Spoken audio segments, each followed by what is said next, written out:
Great, welcome to another episode of Poncha Talk. My name is Ellie, I'm host of Poncha Talk, and in this podcast we talk about all things related to remote work, the digital nomad life, living abroad now, and any personal growth and development challenges that may come with that, to hopefully give you some advice and inspire you to live a flexible life yourself. And today I'm excited to be back with another solo episode. It's been a while since I did a solo episode, so I'm kind of looking forward to talking to you today. In my last solo episode, I talked about moving abroad because I now live on Madeira. So now, 5 weeks later, I wanted to kind of touch on that again and kind of expand into the topic of settling down and like at what point does a place really just like stop being where you live but start feeling like home, because it's been a while now since I've moved to Madeira and I did all the paperwork. Most of the paperwork. I still need to figure out the health insurance. But yeah, all that is done, and now I'm in the process of settling down. So I wanted to take some time today to talk to you about what does that really mean, settling down, what makes a place feel like home, and kind of share my personal experience as I'm going through that transition and my lessons learned and some tips that might help some of you if you're going through the same process. So let's go for it.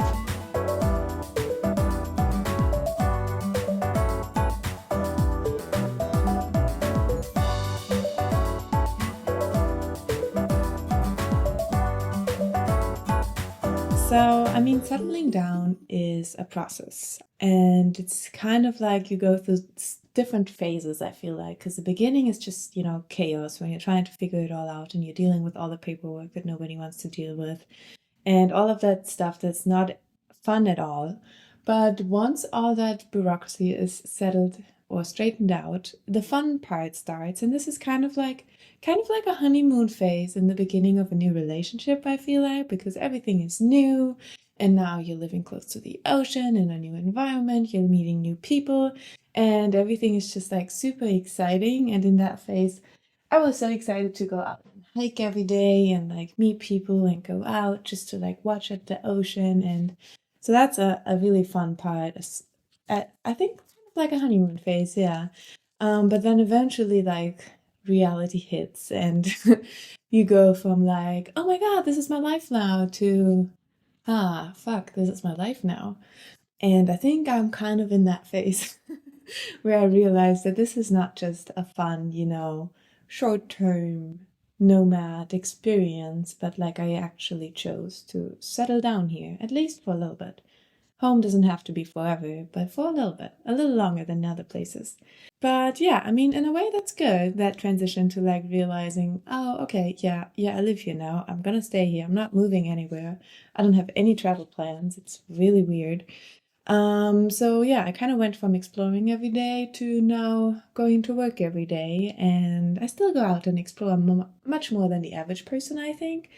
But I also started working, and it's like definitely decreased some of the fun exploration that I've been doing around Madeira. Like I realized during the week I don't really leave the city much at all. Like for days I don't really move my car because I'm just like, I'm walking to work, I'm walking to meetups, I'm meeting friends, I'm going for a run. And I think that's good in a way because I've kind of established my routines, and I think routines are one of the very first important steps to creating like a sense of belonging. Because I think that's what settling down ultimately comes down to, is having a sense of belonging. So I feel like routines can come in like all sorts of ways and shapes. It starts with like a morning routine that I've established in my little apartment. It's also just like knowing, for example, my running routes now. I know like if I'm going for a 5K, this is where I go. If I'm going for a 10K, this is where I go. Even though I haven't done that in quite a while. I need to get back into running. Speaking of routines, that's a routine I haven't kept up with. But it's things like that, like knowing where to go. I know which groceries I go to. I know which brands I'm going to buy, what I'm going to buy, how I'm going to cook.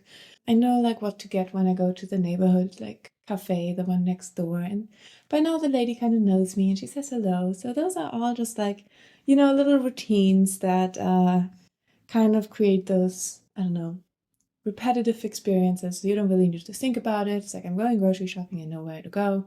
It's easy. It feels like home, you know? For example, the other day I'm walking to work now, and it's a really nice walk along the water. So I was just walking along, going to work, a couple of minutes late, of course. And I had my AirPods in. I'm listening to like my 90s rom-com playlist that makes me feel like I'm living in a movie, and I'm looking out on the ocean as I'm walking. And I'm just like, wow, yeah, this is my life now. And that was kind of like feeling of accepting it. I think acceptance is also a very important step in settling down. So I was like, yeah, this is my life now. I can get on board with this.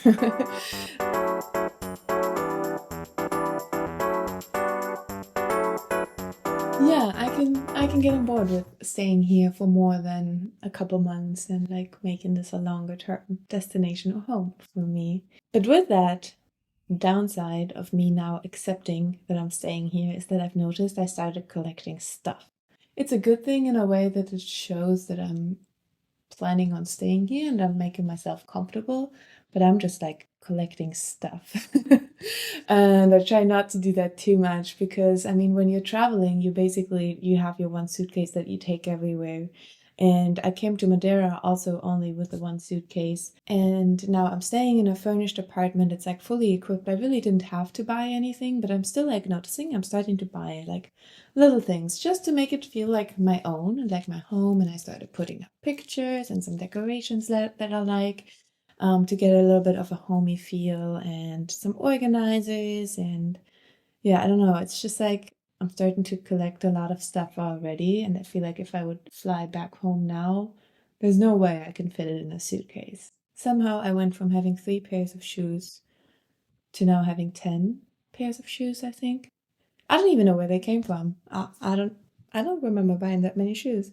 Um, but yeah, it's good to like it's good to get rid of that living out of a suitcase feeling. Like I'm not planning on packing up all my stuff tomorrow. I want to settle, and for that, it's also nice to have options to wear so that I don't like show up to work in the same 3 clothes every day with the same sneakers. So I think it's okay to collect some stuff. I'm trying to, only get to the limit of having enough stuff to make it feel like my home and to make it feel comfortable without overdoing it. Because I remember when I lived in the US, I also moved to the US with just one suitcase. And then after 4 years, I moved within the US. And then I went from having one suitcase to like a full carload of maybe 1.5 cars full. And then I moved again a year later. And that at that point, I already needed a U-Haul moving truck to get all my stuff. And then eventually I had to move back to Germany, and I had to sell all my stuff. And I still flew back with like 5 or 6 suitcases. I think it was a lot. But yeah, collecting stuff is something that just it happens when you're settling down because you want to make it your own. And I'm trying to find a balance of like getting stuff that I need in order to make me feel at home and comfortable here, but not overdoing it and keeping a little bit of that simple suitcase lifestyle sort of feeling, because nobody really needs that much stuff in their life, I've realized. And I like that's also one of the parts that I like about life on Madeira. Is like you can go anywhere without really having to ever dress up. It's not that important here because the lifestyle is so relaxed and nice. You can wear whatever to any occasion. So there's no need to really collect a bunch of stuff and 10 more pairs of shoes. But ask me again in a couple months how that's going. Speaking of lifestyle and culture, that's, I mean, one of the biggest adjustments when you're settling down, cultural adjustments. And like I said, I love the lifestyle here. I love the culture. It's very like friendly and slow, very relaxed island type of vibes on Madeira. And that's really, yeah, it was great coming here because I really needed a break from the German lifestyle. But also now that I'm settling in and I'm really like living here, staying here, I've realized, oh, there's some challenges that come with adjusting to this lifestyle also when you go beyond just being here on vacation. Like I noticed that for at work, for example, the attitude is so different from like a German work environment that I've had before. Like we're sitting in meetings and people just go off topic like every 2 minutes, and like a 1 hour team meeting takes 2.5 hours, and it's just like it's chill. Nobody's in a rush to get anywhere. And the German inside of me is just like screaming, like, what the hell are we still doing here? Why is this meeting taking so long? But at the same time, it's really nice because I really get to bond with the team. You get to learn more about each other. It's a good exchange and like understanding better what the other person's trying to achieve and the vision. So it's just not the German efficient way that I'm used to. Also with like meeting times in the beginning, I used to stress about being on time, and I tend to run a little late, but for work I try to always be on time. But then I noticed that everybody is always at least 10 minutes late. So when I'm running late, I don't even really bother saying that I'm late, because when I say I am running late, I'm like 2 minutes late, which is still on time or early in Portuguese. And I know everybody else is going to show up later anyways. So yeah, there's some changes that I had to adjust to. I think the key is to, when you're adjusting to cultures, really is to find a balance of like, I don't want to like completely switch the way I live my life. I'm always going to have like a little bit of German structure and efficiency in me. And also sometimes it's good to be efficient and structured. Like our meeting today, for example, we like really needed to get things done. So I prepared a little structure. We got through the meeting on time. It was done. Things were defined, the requirements were set, we could move on. So I think every now and then that's also needed. But adjusting to culture is kind of a challenge in that way that you have to find a balance, but it helps so much with your personal development, I think, because I learned really how to work with different kinds of people, and that to really understand them. Even though I still don't speak Portuguese, I have to say. But yeah, it helps in understanding people and working with people, and also finding out for myself, like, what do I like? Where do I set my boundaries? How much can I tolerate and be flexible? So it's a nice development journey, adjusting to the culture. Speaking of Portuguese, though, the language barrier is still a thing that I'm a bit, I don't know if that's gonna hold me back from settling down or not, because fact is, I don't speak Portuguese. I wish I did, and I am trying. I'm trying to make an effort to learn. Like I'm taking classes now once a week, and I've been doing it. My Duolingo, I have like an 82-day Duolingo streak. The problem is I do like 2 minutes of Duolingo a day. I do classes once a week, but besides that, I'm not really putting in the effort yet. And I think to really learn Portuguese, I have to be more proactive. So I need to do my homework for my classes and not just ask ChatGPT to do it for me.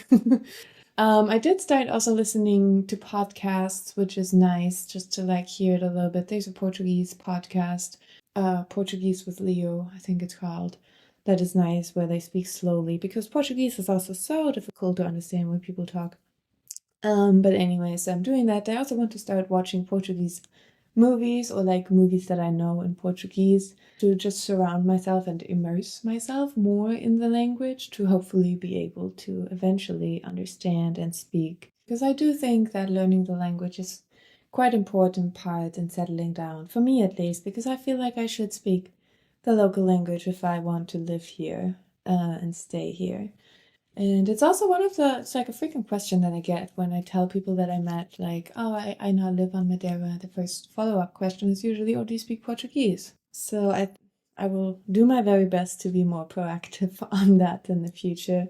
I think it'll also really help with connecting more with the local community, and sort of breaking out a bit of that digital nomad bubble that I have been in, just because that's how I got to Madeira.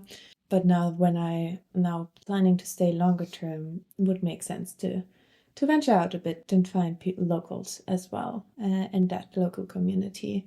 Because yeah, being part of the digital nomad bubble and having friends there is a challenge in itself. I mean, People, community, friendship is also a very important aspect of settling down, of course. I'm kind of now at the point where you have to find a way to go from, just meeting people and like being friends more of like on the surface level to really finding long-term friends if I'm deciding to stay here. And I talked with this a little bit in my episode about, in my Poncha Walk episode with Tadeo as well about, now being permanently on Madeira, but the community around me is so like changing all the time. Like I meet people, I click with them, but then a month later they leave because they're on their digital nomad journey still. And I think that's actually like the biggest challenge, I think, for me right now in settling down. Because a friend asked me the other day if I have any like best friends on the island here. And I was like, well, no, actually, not yet. Like I know a lot of people.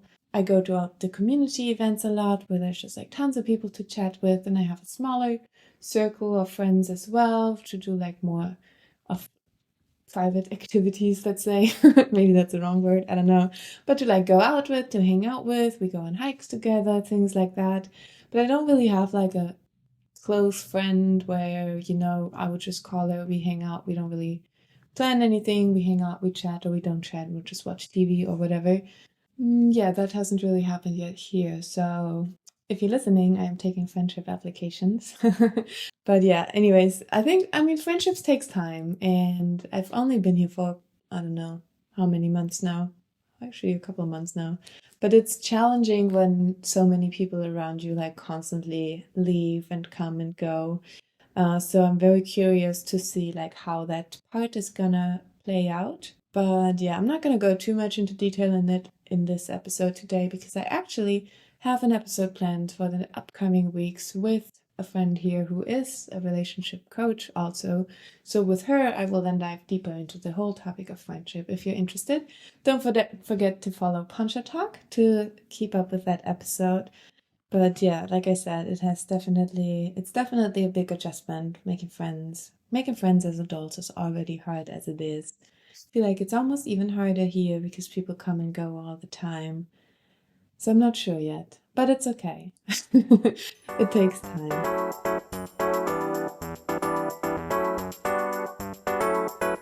Well, like I said in the beginning, it is a process, and it takes a lot of adjustments and mindset shifts and also some, personal strength to push through the tough moments. But eventually, I feel like I've moved from, okay, I'll stay here for a bit to, okay, I live here now. And now I'm just giving it time to settle down because, like I said, things take time. Certain things are in your control, of course, when you're settling down. Like, I've been pretty good at establishing my routines, at getting to know places, at making the apartment feel like home. And I will have to be more proactive in learning the language, for example. So I can work on that myself. But other things like friendships, you can't force that. Of course, I can be active and put myself out there in the community, meet people. And for the rest of it, I'll just be patient and enjoy the circle of friends and the community that I have in the meantime, I think. Because I'm not alone here. It's just that those really deep friendships it takes time to nurture friendships. I think that's all I'm trying to say here, which I guess we all know. But thanks for listening anyways. Yes, so those were my thoughts on settling down in Madeira. I am a bit confused today. I'm not sure why, so I hope this episode makes sense in any ways and was relatable or useful in some way for some of you. If not, tune in again next week for another interview episode that is hopefully more clear and structured than this one today. But if you did relate to the episode and have any thoughts on it, if you're also going through it or went through it in a similar transition in your life, feel free to reach out. I'm always happy to hear from you. You can connect on social media, on Instagram and TikTok at Poncha Talk, and of course also subscribe to the podcast on whichever platform you're listening on. And again, thank you so much for listening to this today, and I will see you again next week. Thank you. Bye.